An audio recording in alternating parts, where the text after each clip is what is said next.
Hi there, I'm Jan Spragge, and you're listening to The Jan Spragge Show here on Northumberland 89.7. We're live streaming worldwide at our website, northumberland897.ca. Today we're going to dive into the world of autism, and to do this, we have the honor of chatting with those who hold a true passion for raising awareness for Autism Spectrum Disorders. We'll be chatting with the founder of Bikers for Autism, James Baker, Aaron Thomas of Sailor Jerry Rum, Constable Randy Arsenault of the Toronto Police Department, and the co-founder of ABR Autism Services in Northumberland, Doug Bates. James Baker launched Bikers for Autism in 2002 in order to combine two passions, motorcycles and autism awareness.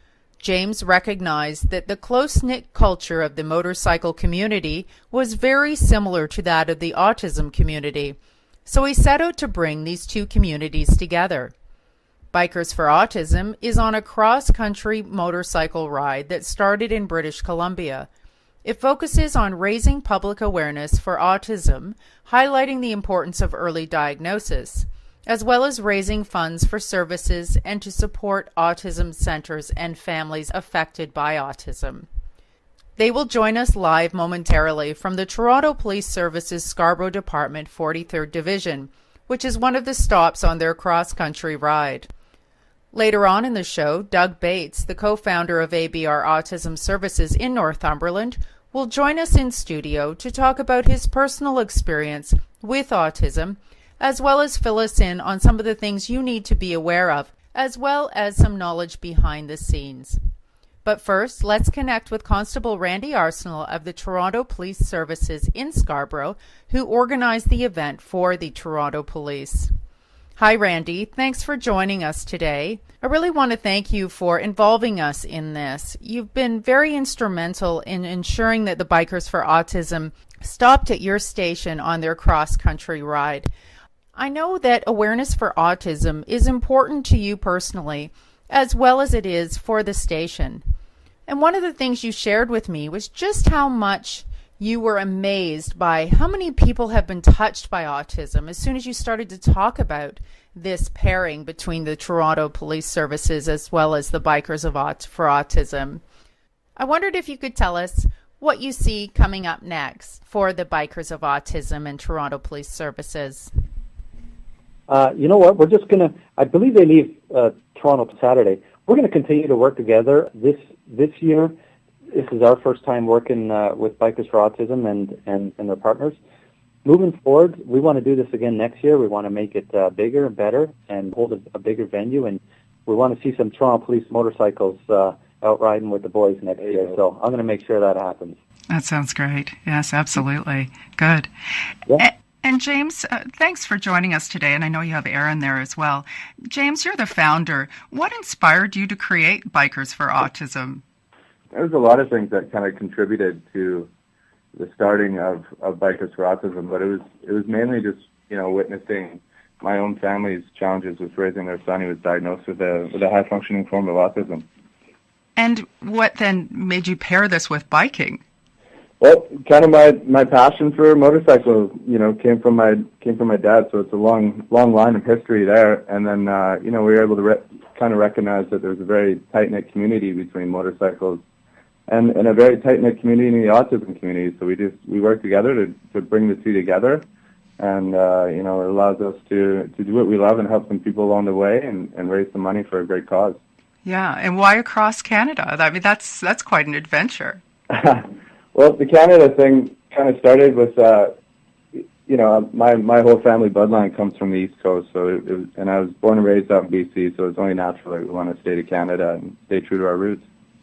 That really is one coast to the other. And you have a sponsor riding with you? For this ride in particular, we're paired up with Sailor Jerry Spice Rum. We're still very much a grassroots organization as well, and, with the help of Sailor Jerry, we're hoping to kind of bring things to the next level.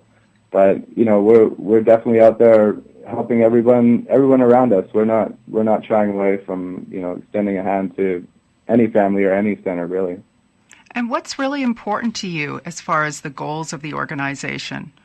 Well, just pushing forward in the next couple of years. We just want to be able to give people the tools and support that they need, and having the platform through Sailor Jerry to get our word out to just a much broader array of people, would not necessarily be attainable without their help. Mm-hmm.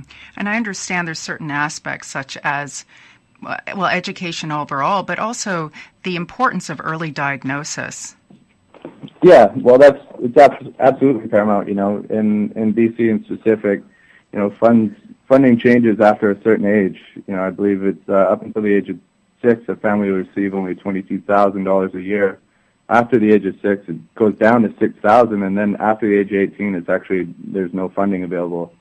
So, early diagnosis is super important. But moving forward to this year, we're actually launching a grants program in the fall that's going to concentrate on an educational iPad grant, a recreational grant, and then also a music therapy program that we're pretty excited about.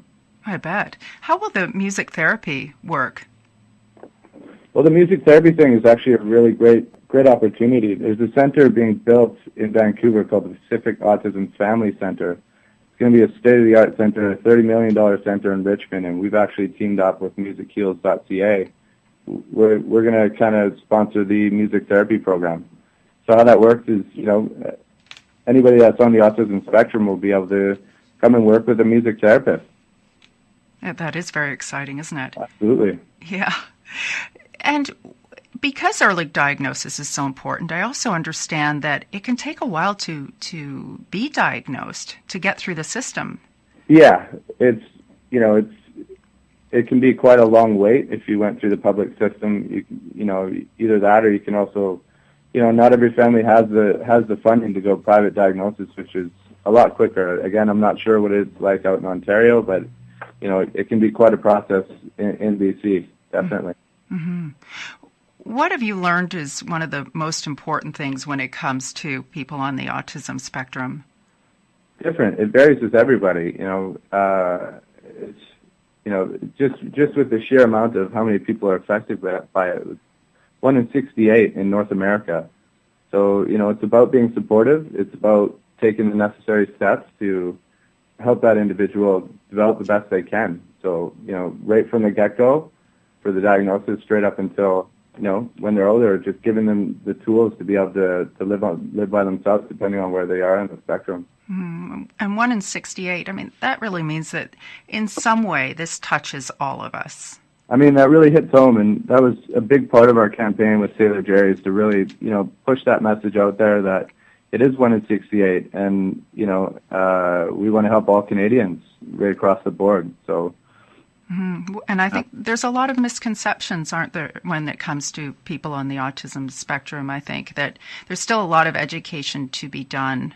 How many people are on your ride? How many people are actually taking the whole ride coast to coast? Well, there's myself, and then the Sailor Jerry brand ambassador, Aaron Thomas, who's with me here today, and then there's another gentleman, Dub Gray, and then we have a support vehicle as well, the driver, and then we have a photographer as well. So there's 5 of us going the whole way. If anybody wanted to get in on the ride, you just go to SailorJerryLonghaul.com, and you'll be able to see all the stops and all our events leading right across the country. That's great. And hop on and go for part of the tour. That sounds good. Yeah, you're enticing me. It's a good one. And got one on the back of my bike. Well, that's great. I've done a lot of riding on the back of a Harley, and I have to say, doing my research for this interview sure made me want to get back out there. Right. Yeah, and I think, one of the things, too, is I think there's a lot of misconceptions when it comes to the biker world, and I know that from taking part in South Florida in various rides, like the ride you're embarking on, that it's amazing, everyone from Jay Leno right through to the Outlaws, there's all this common bond about giving back. Is that what you're finding as you go on tour? Oh, absolutely. I feel the biker community, as I mentioned earlier, is a really tight-knit community, and a lot of the time, they're the first ones to, pull some money out of the wallet, even at a gas station when they don't know you. They've seen our Sailor Jerry truck with all the adding on the side, and they'll just come over and ask what it's all about and won't hesitate twice to be, throw some money towards the cause or put something up on Facebook or social media. So, yeah, the motorcycle community is huge on this ride. It is. It really is. Add anything to that? Yeah, it's true. Actually, I find that the most approachable and the people that are the most intrigued by what we're doing are people that ride as well. We find that we have great conversations with them at every stop that we make, whether it's on the side of the road for gas or at our events that we've had across the country. I know at our event that we have in Toronto at the Garrison on Friday, we'll just resonate with more of that. Great, like-minded people that want to do a good thing. Yeah. And Aaron, I'd like to come back after a commercial break and find out a little bit more about how Sailor Jerry got involved and why this is an important ride for you. Today we have the pleasure of chatting with the founder of Bikers for Autism, as well as Aaron from Sailor Jerry. And after the break, we're going to chat a little bit more about insights from the cross-country ride to raise awareness for autism. I'm Jan Spragge. You're listening to Northumberland 89.7. Please stay tuned.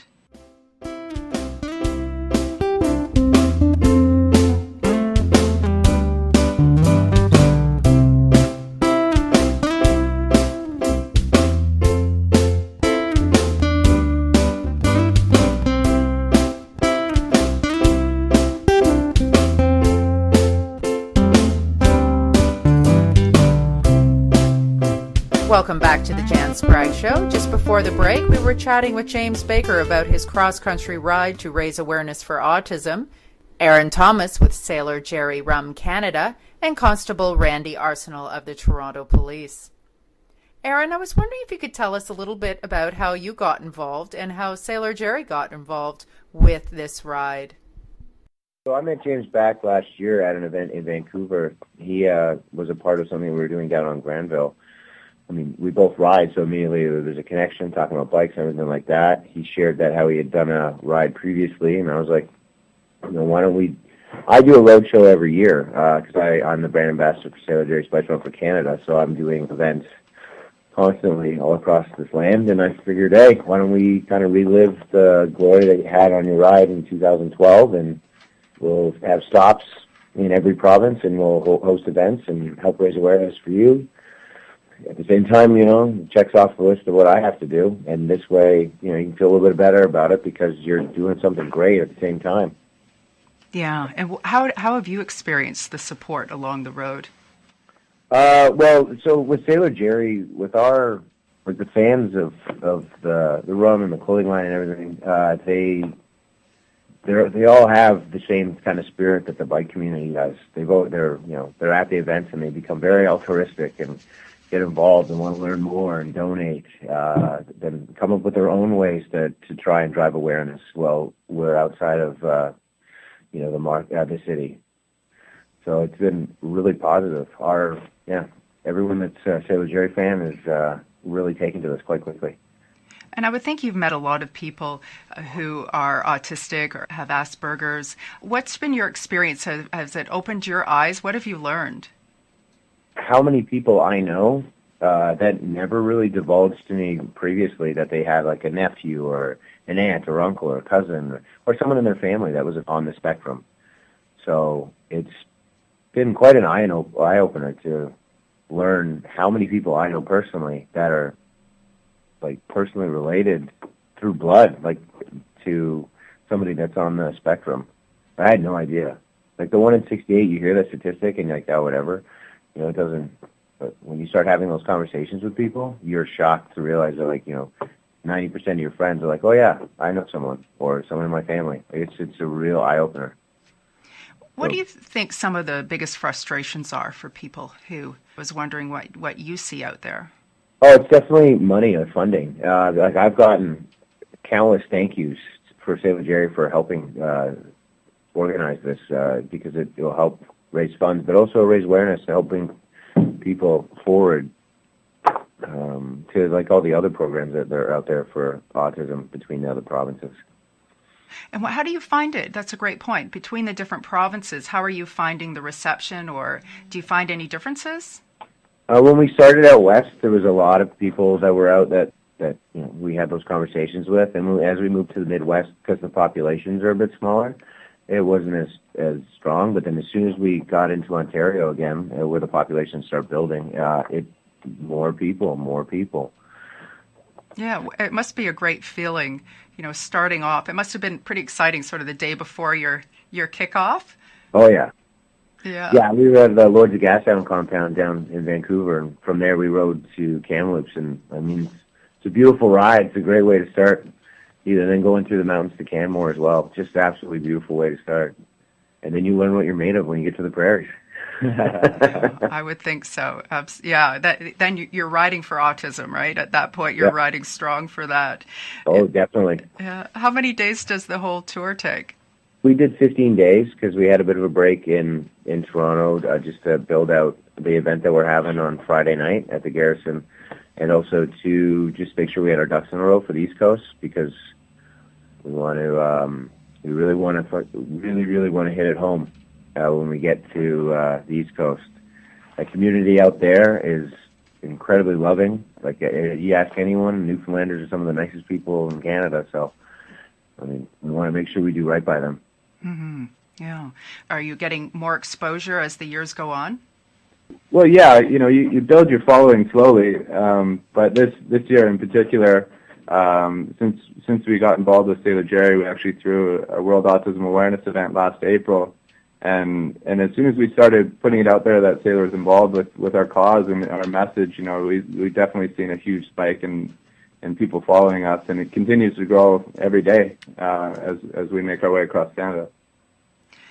And what would you say to a parent who thinks that, maybe this is something they should explore, that a child is showing some signs? What kind of encouragement would you give them? Well, the first step is recognizing that maybe something isn't exactly right, and acting on it. If you neglect the fact that there might be an issue there with their development, then that's only going to continue to waste that valuable time to get an early diagnosis. Mm-hmm. Has anything come out to be different than what you expected, or any really special experiences you want to share with us? Well, yeah, yesterday in Sault Ste. Marie, I had the opportunity to meet a gentleman that started the Al Gomez Autism Foundation. His son, Bryce, we hadn't even gotten on the road yet, and, he came out with a little chalkboard that had written on it, "Thank you for riding for autism." And, it's stuff like that really hits home, that really makes it clear that, what we're doing is making a difference. And, it's important to keep going and keep growing. Yeah, I think I saw that picture up on your Facebook page this morning. It's a nice shot, right? It's a great shot. It's great. I encourage people to go to your social media sites. What are the addresses for those sites? It's the same straight across the board. So Facebook, it's bikersforautism.com. Sorry, Facebook is Bikers for Autism. Twitter is Bikers for Autism. Same with Instagram. And then you can also, if you want to log on to our website, bikersforautism.com, where, if you can't make one of the Sailor Jerry events or be part of the ride, you can actually make a donation that's still contributing to the cause. That's great. And how else can we help you on your journey? Well, everyone that you got listening to, if they want to retweet our stuff that we put out, that's the best thing, because that helps build the awareness, right? There's nothing like social media for the reach. Yeah. And what are the addresses for Sailor Jerry? So if you want to go to the website and find out where we're going to be and what we're doing, it's the SailorJerryLonghaul.com. Or you can do, for Twitter, it's SailorJerryCA, at SailorJerryCA, and then Facebook's Sailor Jerry, Instagram, Sailor Jerry. So now where are you off to next? Well, we're in Toronto until the 16th. So the 15th, like I said, the event at the Garrison downtown, and then from there on the 16th, we ride out to Ottawa. We're going to have some burgers on the beach in Ottawa, a little barbecue for lunch, and then we're going to head to Montreal for the evening of the 16th. Okay, so all of these events people can come out to and get to meet everyone. Yep, exactly. And like I said, anyone who's out there that wants to ride with us, even to Ottawa, it's the shortest leg for anyone to jump in on, where they're not having to commit a massive amount of time. But we'd appreciate them to come ride with us. That would be amazing. Yeah, it would be amazing. Well, that's great. And they can get a hold of you right through the various, through Instagram, through whatever, to contact you. 100%, yeah. And like I said, SailorJerryLonghaul.com is tells you when and where we pull out from and everything. Okay. Is there a phone number?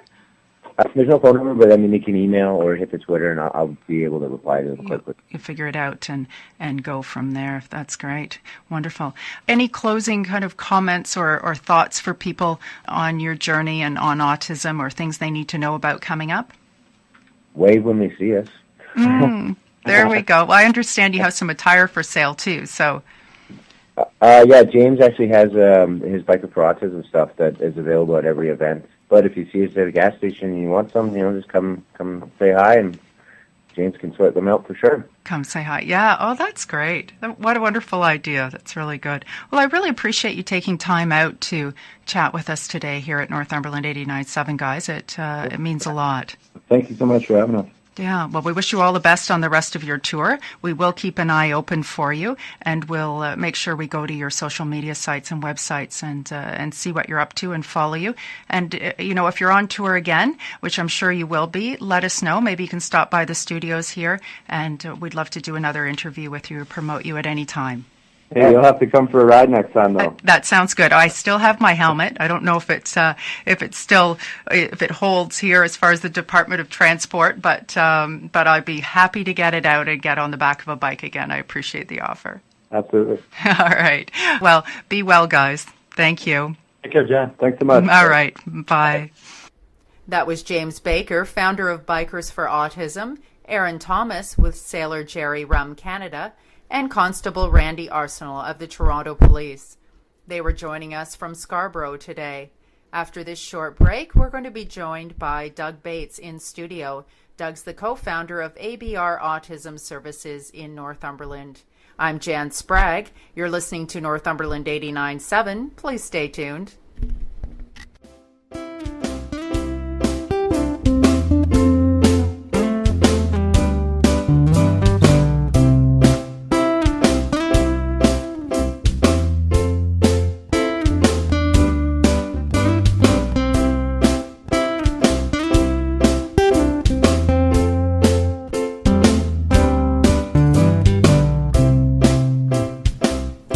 Welcome back to the show.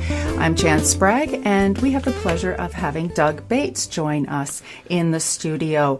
Doug is the co-founder of ABR Autism Services in Northumberland. Thanks for taking the time to chat with us today, Doug. Thanks so much for having me. Really appreciate it. Yeah, well, that was an interesting chat. Doug was here for our chat with James, Aaron, and Randy, and it's a wonderful thing they're doing, isn't it? It's incredible. I really, really admire these guys because it's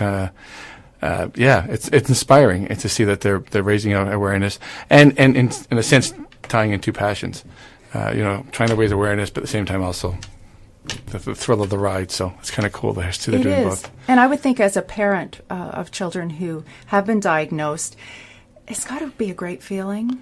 It is. It's nice to see that there's more and more awareness of autism. It's incredible to see how.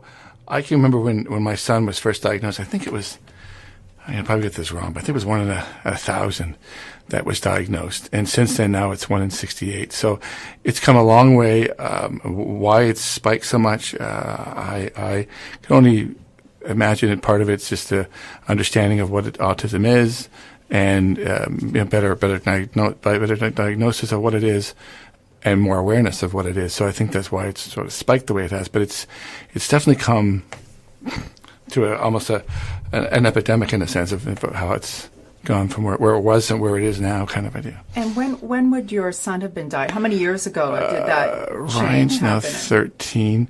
He was diagnosed about 10 years ago, roughly. He was diagnosed. That's an incredible difference, and that's just due to awareness, isn't it? A lot of it's awareness, and like I say, I think also a lot of it's the diagnosis. They understand it better what the symptoms. I'll say the symptoms are, if that's the right word for it. Okay, and what are some of the symptoms? Well, there's some common ones. So social interaction is one they go into. Communication's another. Probably the two biggest benchmarks of what they consider autistic traits. And when I say social, meaning social impairment. So understanding social cues, understanding when to say what you're supposed to say. In my own experience and with my own sons, there's no real gray in his world. It's either black or it's white. So that's where the social aspect can happen. And communication, so saying things that may be true. So if, I don't know, you've got a sweater that maybe everybody thinks is an ugly sweater, for example, most of us wouldn't say that, whereas somebody with autism may come out and say, that's an ugly sweater, and not think about the impact of how that might affect somebody. And it may be true. We may be thinking in the room it's an ugly sweater, but we never would come out and say, by the way, that's an ugly sweater. So that's sort of the idea. And so that's where some of the issues of can come in for these kids to fit in. They talk about the spectrum. What do they mean by that, autism spectrum? Well, it really is. It's kind of difficult to explain, but it really is a spectrum in the sense of there's some kids that, and you've probably seen it on TV shows like 60 Minutes and stuff, where they can't speak, they can't communicate in any way. And then there's somebody who's just come out openly, and like Dan Aykroyd, with Asperger's syndrome, which is also on the spectrum, who's, if you didn't know he had Asperger's syndrome, you wouldn't see any difficulties with him. So there's a real range of individuals that have this disability. And that's where it's very difficult to understand the whole. When you say autism, when you see Rain Man, for example, that was autism. If you watch Dustin Hoffman in that movie, so very different types of characteristics, or very different types of impairments that these individuals go through. Yeah, obviously. And what are some of the stumbling blocks, do you think, for parents in the process? I understand it can take a long time to be diagnosed, and what are some of those common? But diagnosis is one, as mentioned by your previous guest. Cost is a huge factor. I've read some articles that say, depending on the severity, some parents are paying up to $60,000 a year just for certain types of therapy. So it's quite costly. And I think for all parents that I've spoken to, it's what's going to happen when my child turns 18.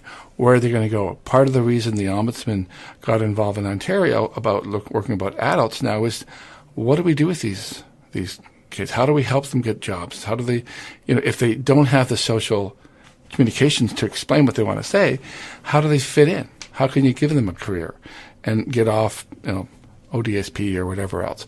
And that's where I think the big issue for me, anyways, as my son gets older, is where's he going to go? What's his future like? All parents worry that with all kids, but I think even more when you have a child with a disability, that's one of the biggest concerns. And what services are available locally for kids who are making that transition? Well, there's more and more coming here. There is a group of us, and I say us, there's different organizations that are trying to find more programs. This year, actually, it's been going on for about 3 or 4 years now. There's a camp at the Y we do 1 day a week. It's for kids with autism and with disabilities overall. And then working on a Lego group, which will hopefully develop some kind of social skill kind of idea, because a lot of individuals with Asperger's syndrome especially like Lego. But there's more and more programs coming here. CANARC does a lot of social skill programs as well, and so does Community Living West. So for younger children, Northumberland Child Development Centres did a lot of stuff, as does 5 counties. So there are a lot of programs coming out there. In the school boards, there's a program where my son goes called CASA at the Catholic board, and I believe something's being done also at the other board as well.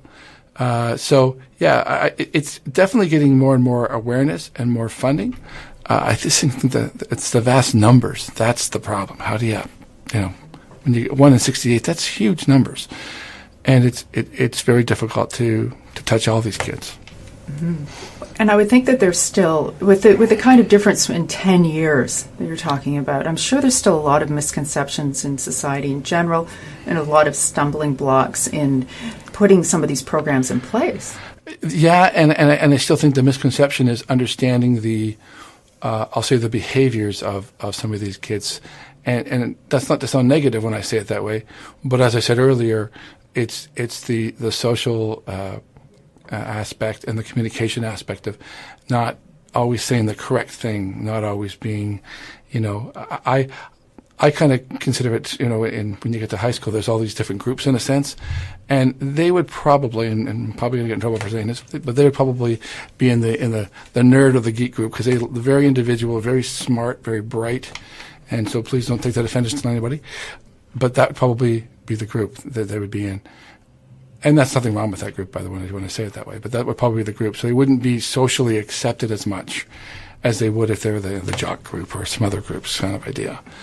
And I think there is a movement, and to take further what you're saying, there is a movement now with a lot of disabilities to concentrate on the strengths. And what are some of the strengths? I know that everyone is individual across the spectrum, and like you were saying earlier, there's differences in abilities across the spectrum, but what are some of the overreaching strengths in the autism spectrum? Well, I would say, and I'll use my own son, because I've got a son with autism. I've never met anybody as giving and caring. Getting emotional here.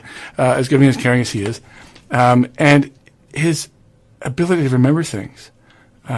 It blows my mind. I can say that in 6 months on a Tuesday at this time we're going to go to the movie. I'll forget, like most people will, unless I write it down, and he'll remind me. By the way, we're supposed to go to the movie today. What the heck? Or he has this. Collect sticks. He loves collect sticks, and he must have, I don't know how many sticks he has, but you can take his sticks out of a basket, and he'll know a stick's missing. And it amazes me. I'm thinking, it's a stick. How can you tell the difference between this stick and that stick? But he knows instinctively that the stick with different color, stick, whatever, is missing. And so that's what amazes me is his ability to remember things and his ability to really, really care about people. He has a real, real heart that I admire. 100, more than I can say. So I think, and I found out with most kids I've met with autism, they're really, really, really fun kids. They've got a great sense of humor. And 9/10 of I've met have always want to give you a big hug and big smile, and so I think that's a trait I see sort of across the board with these individuals. Yeah, it seems so in my experience as well, and I think a lot of people's experiences. And I think it's lovely. These things are starting to now be capitalized on. Yes, definitely. And I think with more and more people like Temple Grandin or Don Aykroyd, and recently Daryl Hannah came out and said she had Asperger's syndrome. We're now starting to realize that this is not the kind of thing where you can't be successful. You can be successful with. It's just a question. It may take you a little longer than everybody else, or it may not. But the point is that it's not. I think years ago when you said the word autism to a parent, it's like, oh God, autism. What am I going to do? And now you can say, there is hope. And that's the great thing about seeing people like these other individuals come out and talk about it. Is it gives parents think, you know what? There's a chance here. We can do this. And I think that's the end of the day. I guess that's the big message. Is it's not a sentence in a sense. Which before I think that was perception. It was sort of a sentence when your kid has autism. Yeah, it seems the word hope is important for the community as a whole. Definitely, and definitely, yeah, for sure that is. That's the big word. Today we have the pleasure of talking with Doug Bates. Doug is the co-founder of ABR Autism Services in Northumberland. We're going to take a quick break and we'll come back with Doug. We'll chat with him a little bit more here on Northumberland 89.7. Please stay tuned.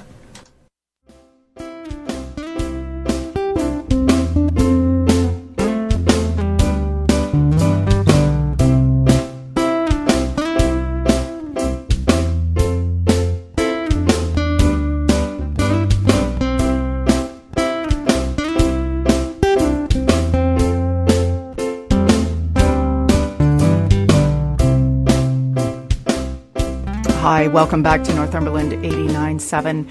You're listening to the Jan Spragge Show, and we have the pleasure of speaking with Doug Bates in studio today, who is the co-founder of ABR Autism Services in Northumberland. Doug, we were just talking about the word hope before the break, and one of the things that has come to the fore in the last few days with Robin Williams' death is that he may have been struggling with some different things, perhaps bipolar, or somewhere on the spectrum. Can you speak to this a little bit? Yeah, I've been reading a lot about it, as I'm sure we all have. And the suspect is, though it's not confirmed, is he had bipolar, and so that's a mental disability as well. And so, sometimes they say with individuals with autism there are some other factors that go along with it, whether it be anxiety or bipolar or OCD or some other stuff. It's difficult to totally diagnose on that. It is, and I think, depression, all these things. I mean, obviously you and I are not medical professionals, and we would urge anyone to go out and seek professional help and advice around all of these things, of course.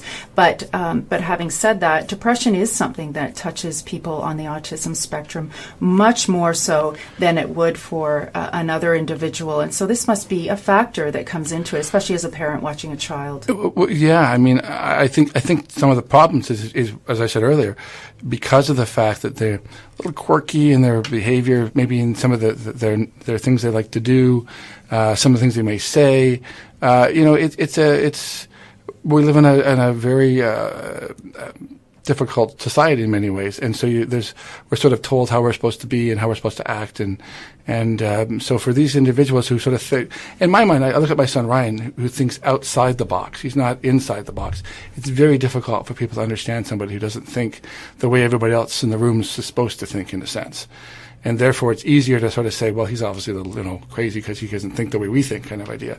When in many ways, it's because of these individuals we have some of the things we take for granted every day. So that's the ironic things, things we look at that we whether it be your cell phone or your car or this or that, they've all had, so they say, most of these individuals have had some sort of mental disability. And it's that passion that they have and that ability to be focused on something. Temple Grandin, for example, that was her big thing, was how to humanely, kill cows. But that was the whole idea. She saw how these cows were going through the whole thing, and because of her focus, it's more humane now. Yeah, this ability to make connections, these abilities to think outside of the box, and maybe as these things become more accepted, incidences of depression will go down, because it is difficult for kids growing up in a society that can be very narrow-minded about what behaviors are acceptable and what aren't. And I think the other thing that I've been reading a lot about it is it's not the kind of thing that a lot of people just say, just snap out of it.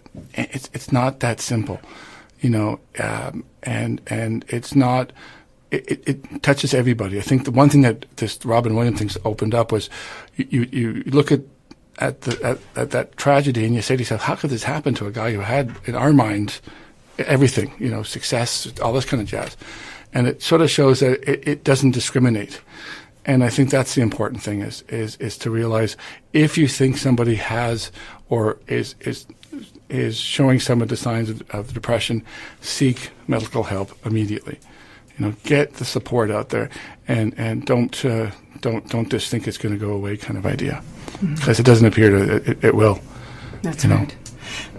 What advice or thoughts would you have for a parent? You have gone through this yourself with your children. What thoughts would you have for a parent who might be thinking that they need to get help with something on the autism spectrum? Seek advice.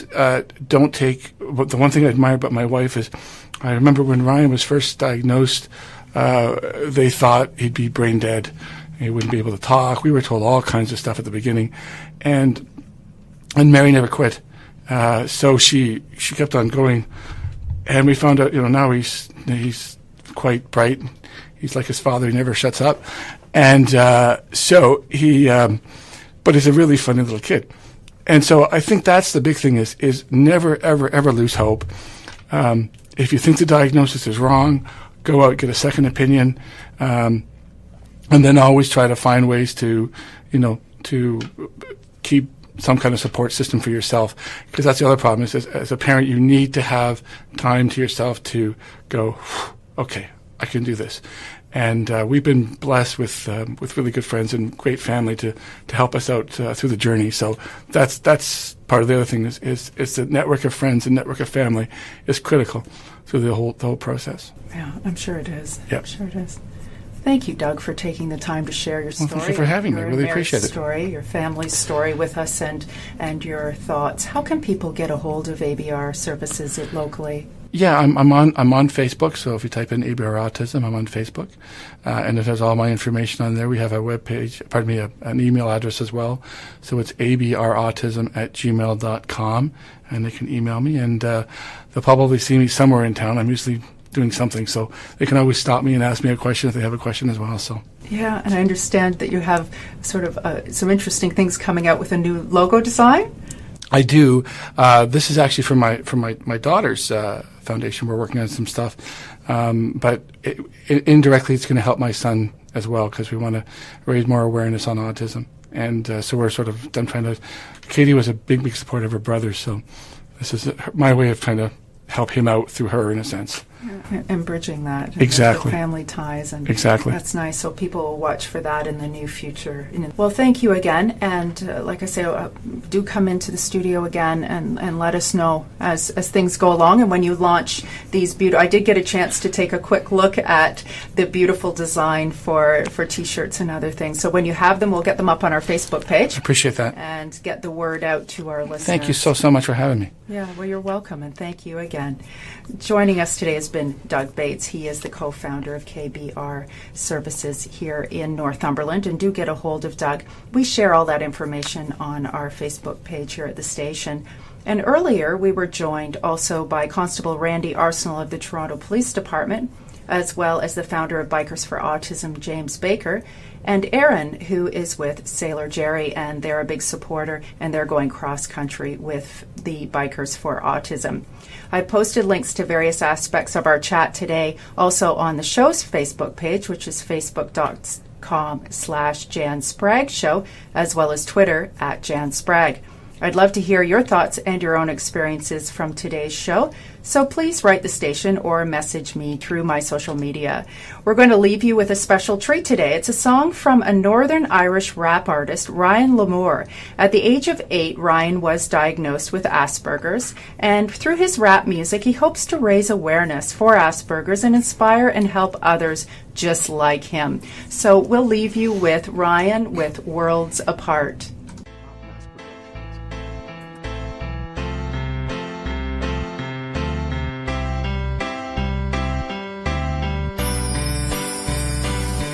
Place your hand on my heart, feel yours a bit the same. Yeah, you can call me Ryan, just like you have got a name. We live our lives like worlds apart, this doesn't have to be. Open your eyes and recognize we're equals, you and me. I guess when you first meet me I'll stand out a bit somewhat, but when you get to know me you'll see I'm solid as a rock. Same as all those others like me, I've learned how to take the knocks. One day you'll listen to my voice like you would a ticking clock. You know each and every day are different worlds, they will collide. That's the way life's meant to be, like the turning of the tide. Looking forward to one day when up the aisle I'll walk my bride. Soulmate, best friend, always there by my side. Yeah, I know what you're all thinking, my life's too high a slope, I'll never reach the top, manage, succeed or cope. I need you all to waken up, listen to what I say. I'm really so determined, don't place barriers in my way. Autism not choice, determined not broken, different not less, always outspoken. Tolerance not prejudice, hope not despair, accept not reject, love, care and share. Liberate not demonize, respect not disdain, approve not stigmatize. We're all human beings, understanding not judging, expectation not fear, awareness not ignorance. Is my message clear? There's so many times can't help but feel dismayed by the intolerance and ignorance inside of people's heads. Autism's a part of me, not a definition of who I am. My condition you must look beyond, embrace me if you can. So much tolerance in the worst of us, so much ignorance in the best of us. It hardly becomes any of us to be judgmental about the rest of us. Understanding my brain like broken links in a chain, impairs my ability with social interaction, communication and change. Friends are so hard to come by, even harder to keep. My loneliness, isolation like the ocean so deep. Between my autism and me, I'd really love to drive a wedge. Then you make and treat me different or leave me standing on the edge. Sometimes running from my demons, reaching for the brightest star. Every day I fight this battle, but I've yet to win the war. Yet to win the war. Autism not choice, determined not broken, different, not less. Always outspoken, tolerance, not prejudice. Hope, not despair. Accept, not reject. Love, care and share. Liberate, not demonize. Respect, not disdain. Approve, not stigmatize. We're all human beings. Understanding, not judging. Expectation, not fear. Awareness, not ignorance. Is my message clear? Awareness is the key to understanding and accepting me. It's only then you'll realise when looking through my eyes I see your world so differently. Cause I'm not one an idiot trying to reach out and communicate, hoping that you won't discriminate but reach back out and reciprocate. Like you I feel love, happiness, sadness and pain. How I convey all my feelings, that's not easy to explain. For these damned emotions I find hard to maintain. And there's days I just think that I'm going insane, but I've got something special that will help me attain. It's my music called rap, it flows right through my veins. Allows me self-expression and helps me to claim we're all brothers with a message that says treat everyone the same. Unlike a river I'll not go with the flow, but where this will lead me to nobody knows. Just like an old tree I'll grow stronger every day. Sworn independence, I'm sure I'll find my way. My autism like a lighthouse standing alone in the cold, but the darkness that surrounds me will never take its toll. I won't let my life spiral into a deep hole, nor have anyone perceive me as another lost soul. As another lost soul. Autism not choice, determined not brute.